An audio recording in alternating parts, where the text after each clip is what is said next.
Want to bet? Yeah. Yeah. Where can I do it? You can do it at Sports Interaction. It's Canada's sportsbook. Yeah. Every hockey, football, and basketball game at your fingertips. And the World Cup is almost here. We're going to be talking about some of that throughout the month of November. So excited. You can bet pregame, live and play, or one of our many prop bets made for Canadians by Canadians. It's Sports Interaction, and it makes it easy to deposit, play, and cash out. Why are we raising the roof? Because you need to join now and see all that sports betting has to offer. Go to sportsinteraction.com/SDPN. That's sportsinteraction.com/SDPN. Ontario only, 18 plus. Please raise the roof and play responsibly. This is very strange. First, I'm going to throw this note out. Erik Karlsson's back. Yo, holy shit. He had one good game, and I'm like, okay, good for him, whatever. We all knew it was there. I didn't know this was there. I thought this was long gone. He dedicated himself in the offseason to a complete rehab. You know, he said he's working his way back. He's not ever going to be Erik Karlsson of 4 years ago, Ottawa Senators Erik Karlsson that we're watching. But his offensive power, it seems like it's returned in that he can get to where he wants and he can join the rush. He can enter the play and he can finish, which is just incredible. So the numbers he has right now on the year are, if HockeyDB wants to load, he has 9 goals. 9 goals is important because last year he had 10. He had 10 the whole season. Oh my gosh. In 12 games, Erik Karlsson has 9 goals, 6 assists, 15 points. On the back end. Playing D. Dude. His offensive power's back. Easily. And like, if he's not the greatest defensively, that's all right. He never was. That's okay. Well, that's not true. He never was. But like, he was not known to be the strongest in his own end necessarily. But he made up for it with this unbelievable offense. And how about that fucking goal Timo Meier scored? Yeah, ridiculous goal. And I feel bad for the Anaheim Ducks because they don't play defense in any sense of the word. Like watching those highlights, watching that game, you're walking through the defense at all times in Anaheim. You talk about a slam dunk, dang it. Jakob Silfverberg absolutely sniping on his own goalie. I missed that one. You didn't see that? No. He grabs the puck. I think the Sharks were trying to cut into the slot. He takes the puck off someone and he tries to ring it around the boards and instead beats his own goalie like right under the block. Okay, I'll see that one a day. Or right under the glove or something. Oh, like, goodness. yeah, no, it's a snipe. Great goal. God. Great goal. Scored on his own goalie with a shot. I feel bad because Zegras and Terry they've been really good. Zegras is nasty. He's going to be a player for a long time in this league. But in terms of Erik Karlsson's numbers and the pace he's on, the last time Erik Karlsson had 20 goals in a season was 2014-2015. Wow. And having 9 goals in 12 games, it looks like he's going to hit that. And that's, you go back to your... McDavid wasn't in the league yet. How many years in between is that? 2015 to 2022? 7 years? I think it's 8 seasons. 8 seasons. How often do you see a player go back to their 8 seasons ago form? What he's doing is really, really cool 12 games in. I think it's a couple things, right? Like, listen, scoring's gone up.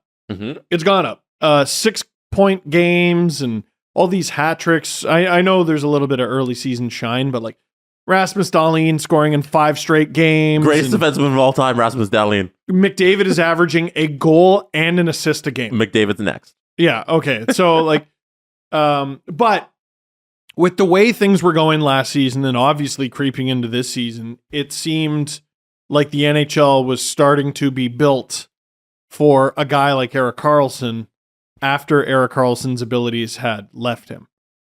They're back. And like, you know, I have incredible admiration for professional athletes who are able to do this because they're able to do this at the most elite level. And by this, I don't mean perform and score. I mean, like rehab your body and come back. Like my own personal journey. Like, I think a lot of you, what you know about me is I have a bad back. But like, that's it. I had a chronically bad back from the time I was like 13 till now. I'm 34. Mm-hmm. But I really, really, really fucked it up. in 2018, in the spring of 2018. It got better, and it got to a place where I was kind of chronically uncomfortable. I would hurt it every so often, but I could get it to a manageable place where I could just live my life and do what I needed to do. And I kind of feel like that's sort of where Erik Karlsson was at for a while, where it's like, okay, this isn't optimal, but it's manageable. There are days where I feel normal. There are days where I don't. Then in 2020, when I screwed up my back shortly after Leo was born, I'm not sleeping. I got a newborn at home. My body's not recovering. I was just like, I couldn't walk properly for like over a month. Right. So I really had to dedicate myself to rebuilding my body. And I'm still not all the way there, but I'm miles better than I was. And it's taken 2 years. 2 years to build my crummy podcast body up to a place where I'm not in pain every single day. I can only imagine how difficult it's been for Erik Karlsson. Who's a professional athlete. And he went through COVID like the rest of us and his own personal tragedies. And dude, like he's had a really tough go of it. It's great to see him back. The sport's better with him in it. Yeah, and you'd love to see when they go through that journey and they get to the other side. Like with you. Like it's inspiring, and it gives you a sense of joy because when it was peak Erik Karlsson, it was you'd watch the highlights and you'd be marveled at what he can do. Mm-hmm. And you're sad when that magic goes away. And to see it come back, like it brings that same joy again. It's awesome. Yeah. It's a great start for the year for Erik Karlsson. You mentioned Connor McDavid in there. The first 2 thoughts on 32 Thoughts, which is going away, by the way. Did you hear? What? No. Yeah, Elliott's ending 32 Thoughts. He's doing what? Yeah, he's changing the blog itself. Yeah. He's changing it to where he's doing smaller just articles now. He said it was he talked about it on Friday's episode of the podcast with Jeff Merrick. Mm-hmm. It became a little too time consuming.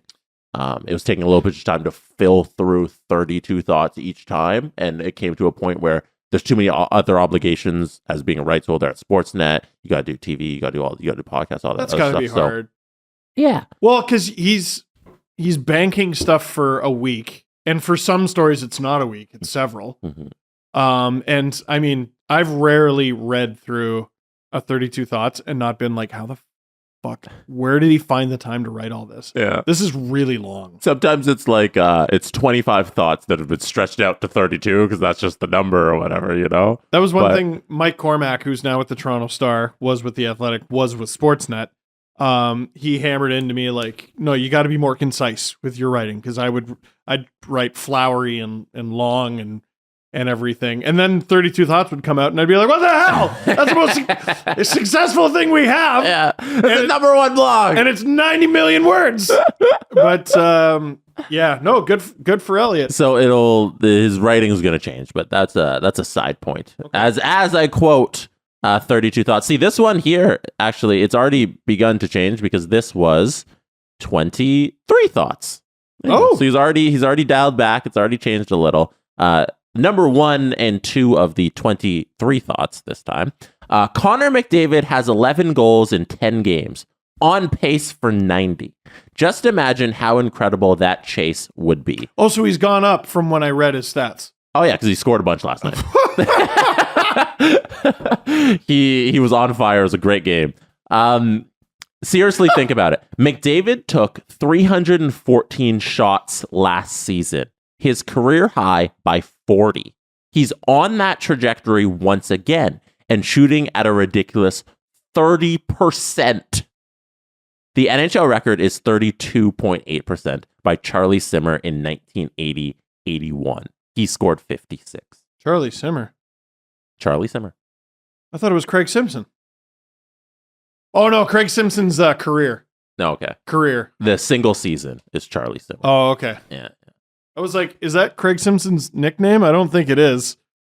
No, that's. I was like, Simmer, I get, but where'd Charlie come from? No, I'm just reading reading the note. Okay, yeah. my bad. So Connor McDavid, I don't know if he was in the off season and said, "Hey, I'm just gonna do more scoring on my own." Yeah. But that's what it seems like he did. Yeah. And he's now just on the rush all the time, and it's unstoppable. It's a continuation of what the Oilers had to adjust to in the playoffs, where Draisaitl couldn't really move and do the Draisaitl things that he needs to do.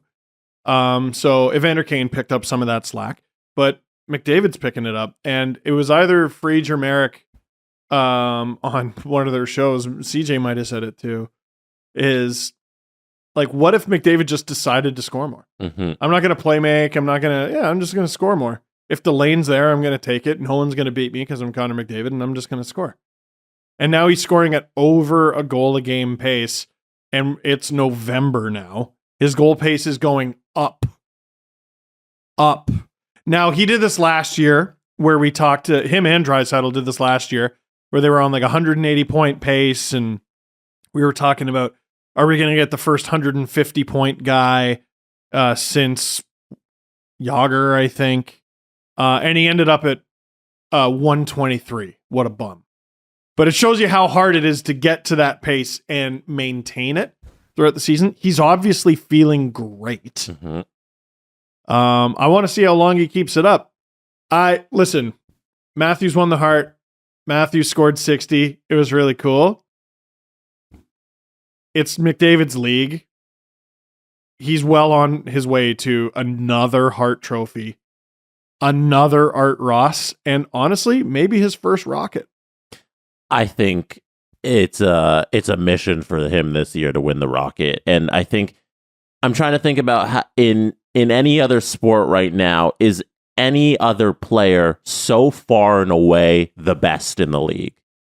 Because right now, Connor McDavid, like year in, year out, is the best player in the NHL, and there's no debate about it. It's not even a conversation the way he's dominating right now.